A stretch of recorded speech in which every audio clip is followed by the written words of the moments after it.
Hey,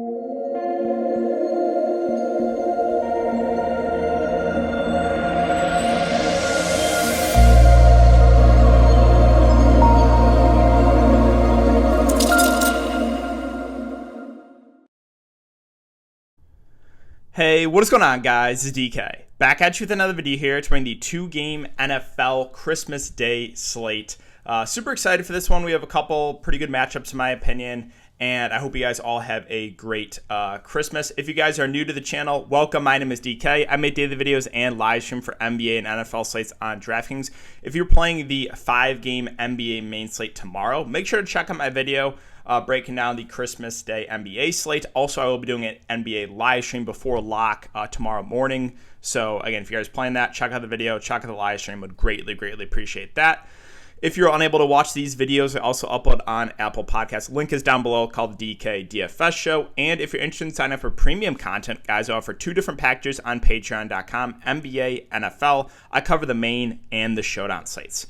I would like to thank the sponsor of this video, Prize Picks. Prize Picks, if you're not familiar, is a player prop site where you can take over/under on fantasy points, over/under on passing yards, rushing yards, receiving yards, touchdowns, pass completions. Ton of different ways you can play for NFL. But yeah, you can pick 2 to 5 players and win up to 10x your money. You can mix and match sports as well. So if you want to play a couple from NBA to pair with a couple from NFL, you can definitely do that. So if you guys want to try it out, make sure to sign up and use my code DKDFS. It is DKDFS, all one word. You get a 100% match up to $100. So basically, you deposit using my code, $100, you get a free $100 to play with on the site. And finally, as always, I want to thank you guys for your continued support on these NFL videos. Just make sure if you do enjoy the content to hit the like button, subscribe, and hit that notification bell.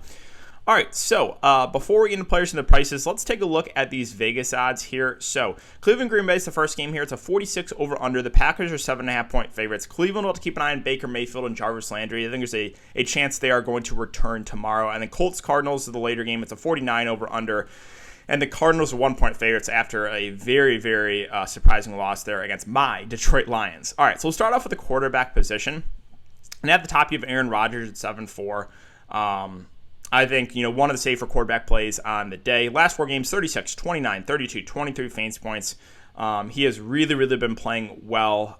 And obviously, he has one of the best wide receivers in the league in DAVANTE Adams to throw the ball to. So, yeah, I think Aaron Rodgers is a great play at this price. I don't think we had to spend a ton of time on him. And also Kyler Murray at 7-2 looks really good here in the slightly higher total game. I know he was not great against the Lions, Cardinals against a surprising loss, but the positive here is the rushing upside. Now, he only ran the ball for 3 yards last game, but I think that changes here. Also, they're playing at home, which is a little bit of a boost. So the top 2 quarterbacks look good. Again, Kyler is a guy that does bring that rushing floor. He's a guy that can go get you 40, 50, 60 yards on the ground. Cheaper quarterback plays. I think Carson Wentz would be the cheap quarterback I would consider here. Obviously, he didn't have to throw the ball last game against the Colts, but he's a guy that does have a little bit of rushing upside in the game that is projected to be a little bit higher scoring. So I think Wentz would be the cheap quarterback I would consider. Obviously, he has a much lower floor to guys like Rodgers and Murray, but he's also coming in at a much cheaper price point. And then finally, Baker. So looks like he's going to return. Obviously, we'll keep an eye on that, but if he does return, you can use him as a dart throw. He'll probably be the lowest owned of the 4 quarterbacks on this slate, but that's something I feel great about. Moving on to running back. So Jonathan Taylor, what's not to like about this guy? I mean, he's just been true bell cow back, just been phenomenal. At 29 carries for 170 yards last game.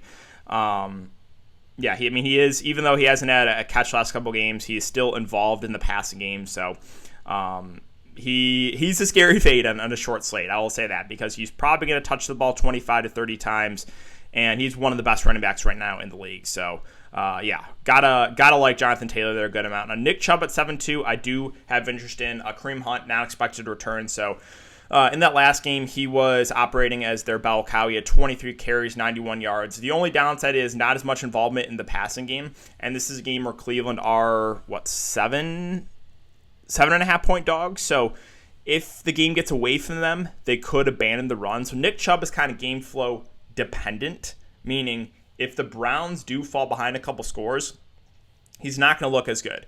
If the Browns are playing from ahead or the game's competitive, that's where Nick Chubb could really have a good game. But the risk here is if they do fall behind early, they might have to abandon the run game a little bit. Now, The Green Bay running back situation. So Aaron Jones, Dillon, they had been splitting the work last couple games, but in their most recent one, Aaron Jones did outsnap A.J. Dillon 63 to 37%. So you have Jones at 6'8", Dillon at 5'6". I think I have a small lean to Jones based on the workload last game. He did have 13 carries, he had two catches on 2 targets, where A.J. Dillon only had 7 carries, 1 catch, and 1 target. So, yeah, A.J. Dillon's a little bit cheaper, but I think Aaron Jones has more opportunities. So, I would lean Jones to Dillon. There's still risk with both, obviously, because neither's a guy that's going to be bell cow. They're going to be kind of splitting the touches there. But I think I have a small lean to Aaron Jones over A.J. Dillon. Now, the Arizona running back. So, Connor Edmonds. The big news to keep an eye on is the availability of James Conner. He's questionable. It's a heel. Apparently, it's a pain tolerance thing. So he thinks he's going to play after not practicing all week, but we'll have to keep an eye on it. So the snap counts last week, it was basically a split with him and Edmonds. At the end of the game, Ward got in there because the game was a blowout, but expecting a pretty even split with those two. Now you have Connor at 6K, Edmonds at 4.7. I actually do prefer the price in Edmonds. He is their better pass-catching running back. Again, they just didn't really utilize the backs last game against the Lions, but I think I would rather go to Edmonds over Connor. Now, Connor's the guy that has the touchdown upside, or he's the guy they'll bring in on the short down situations near the goal line. But yeah, if he can't go, I expect Edmonds to be a guy that probably plays 70, 80, 90% of the snaps and will look like a fantastic value. So James Conner, again, the big piece of news to keep an eye on there. Again, Kareem Hunt not expected to return. Dearness Johnson probably fills in as the number 2 running back, but I just don't think it's necessary to go to him on this slate, and that's probably it for me. Felton did work in as a wide receiver last game, but we do have Jarvis Landry most likely coming back. Now, if Jarvis Landry can't come back, then I think you could at least consider Felton, who, again, worked a lot as a wide receiver. So keep an eye on that news. All right, moving on to wide receiver. So Davante Adams at the top, very clearly the guy you want to look to. Just a guy that has a super high floor, high ceiling. So just like I'll say with Jonathan Taylor, he's a scary fade because Davante Adams can go for 40 any single day. So, really like Davante. The price is fair. Again, just the combination of the floor ceiling he brings is great. So going down a little bit more, we have Christian Kirk at 5.4K. Do like him here. He had 9 catches and 12 targets last week. We have no Hopkins. It's looking like Rondale Moore's not going to be available too. So like Christian Kirk and AJ Green are going to be the top wide receivers. And I would prefer Kirk just because at his stage in his career, AJ Green, he's not the same player. So I do like Kirk a good amount here. Again, this is the higher total game of the week. And you're getting me at a pretty cheap price point for a guy that is going to be, their top option at wide receiver. Now, again, I mentioned Jarvis Landry. Looks like he will be eligible. Just make sure he is activated.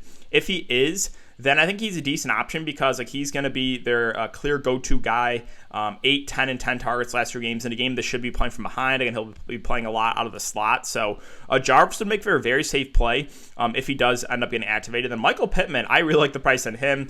Last game, he got ejected, so that was not ideal, but very clearly their top option here on offense in a game that could turn into a shootout. So I do like the price on Pittman. Again, he was like 6K about a month ago. Now he's down to 5K. So it just feels a little bit too cheap for a guy that the upside that he brings. So I mentioned AJ Green, right? He's at 4.9K. He should also get a healthy amount of targets. I think I have a small lean to Kirk over AJ Green, but AJ Green's still going to be heavily involved in this offense with no DeAndre Hopkins. So both the top wide receivers there for Arizona look pretty good. And keep an eye on Rondale Moore. He's questionable. If he plays, he's a viable GPP play. Does have a low floor, but it has a high ceiling, right? He has that big play upside. Donovan Peoples-Jones, if Jarvis Landry's out, then I would like Peoples-Jones a lot more. If Jarvis Landry plays and he's just more of a secondary player, probably be their number 2 wide receiver. You also have all 3 healthy tight ends for Cleveland. We know Cleveland loves going to their tight ends. Now, Lazard probably fills in as the number 2 wide receiver here for the Packers. I think he's a fair value play just because the quarterback, right, Aaron Rodgers. So, Lazard will play a good amount of the game, and he's relatively cheap and has a good quarterback. The other secondary receivers for the Colts are more just tournament plays in T.Y. and Pascal. T.Y. probably has a little more of that big play upside, even though he's getting up there in age. So those 2 viable for tournaments. And then St. Brown most likely fills in as the number 3 wide receiver here for the Packers. He's the flat min price. So I think he's playable as a dart throw with MVS and Cobb out. And then last guy I want to mention here, well, let's just go to the Cardinals. So again, Hopkins out. Rondale Moore, I would say, leaning towards more the doubtful side. So you have Wesley that has been playing a good amount of the game and would probably fill in as the number 3 wide receiver. He had 3 catches and 8 targets last game, so I think he would be a viable punt play. And then Andy Isabella would most likely fill in as the number 4 wide receiver, so he would be playable as well. So yeah, if Rondale Moore gets rolled out, you can take darts and guys like Wesley and Isabella. Probably feel a little bit better about Wesley just from the playing time he's gotten recently. All right, and then finally, tight end. So Zach Ertz at 4.8, I think makes for a great option because there's no DeAndre Hopkins. Again, Rondale Moore on the doubtful side. So you might see a good amount of targets here for Zach Ertz, 7 and 11 last couple of weeks. So I think he's the safest tight end play on the board. You are going to have to pay a premium for him, though, at 4.8K. Now, the Browns, again, all 3 tight ends are healthy here, and Hooper and Njoku Bryant. They're all going to get mixed in. So I think they're all playable here. But no one that stands out to me that I'm like, oh my God, I have to play Njoku or I have to play Harrison Bryant. I think they're all in play, but they're more tournament options because all 3 will see the field. And then DeGuara for Green Bay, he's been operating as their top tight end last couple games. 4, 3, and 5 targets. A fair value play, again, just because the quarterback in Aaron Rodgers. And then as far as the Colts tight ends go, Jack Doyle, Mo Cox, and Doyle only 1 target last couple of weeks, but they didn't have to pass the ball a ton. Mo Cox at 2.5, he had 1 target too. I think I have a small lean to Doyle over Cox just because he's been more involved recently than Mo Cox. And yeah, that probably does it for me for tight end. As far as defense goes, so we have the Packers at the top of 3K. Probably going to be the defense that gets the most ownership. But defense is just such a high variance position that I think all 4 defenses are in play. The Browns defense probably the one I would feel the worst about. But you never know, right? They can get a pick 6. They can get, a sack fumble recovery. So, the defenses are always hard to break down. But Packers probably your safest option on this one. All right, guys, so that's going to do it for the video today. If you happen to join, just make sure to hit that like button, subscribe, and hit the notification bell. Really, really appreciate that, guys. Thanks again. Have a great Christmas. Enjoy these games. Enjoy the basketball games. And I'll see you guys all in the next video.